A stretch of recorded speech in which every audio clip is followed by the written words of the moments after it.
day, students. You are welcome to class this week.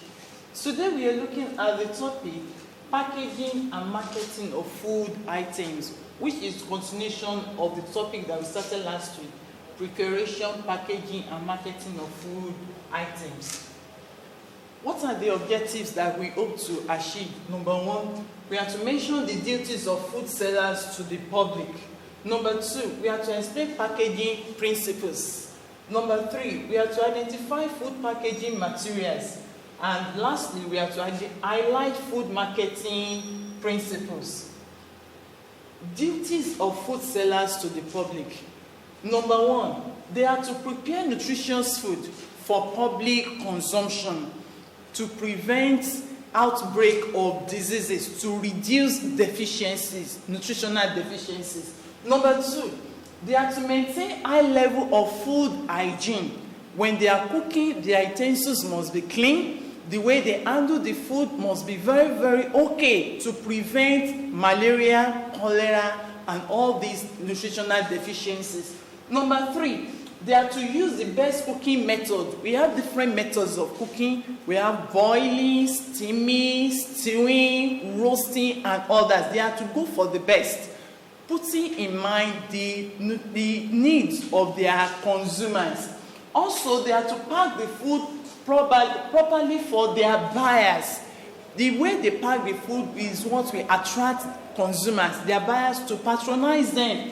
And lastly, they are to use awesome fresh raw materials. Raw materials, when they use them in preparing the food, they will get good quality. Or if they use raw or spoiled material, of course the food will also be spoiled. It will not taste well. Next one, let's look at what we refer to as packaging. Take for example, look at all these items that I'm holding. Like this, we have this is a packed food. This is another packed food. We also have this. These are packed foods. We have so many. Now, what we refer to as packaging? Packaging is the process of provision or protection or covering for food. The process whereby we protect our food to make it attractive for our consumers.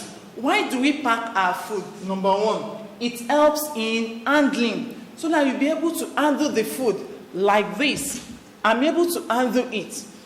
Number two, it helps in marketing. It sells the products. The brand, the label, the color attract consumers. Number three, it helps food in good condition and flavor until it gets to the final consumer. The nutrients will be intact, the flavor will be intact, and it protects food from microbial contamination. When we pack our food very well, microorganisms will not penetrate into the food. The next one, principles of packaging. Number one, packed food must protect the food from contamination. Then the next one, it must be able to inform the consumers, like this. If you read the nutritional label, they'll tell you how to prepare the food. The nutritional needs of the food, it will be there.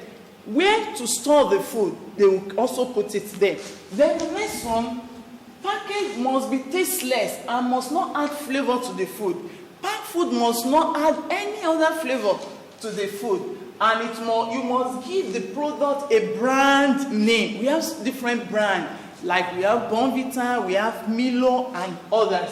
The next one, let's look at marketing principles.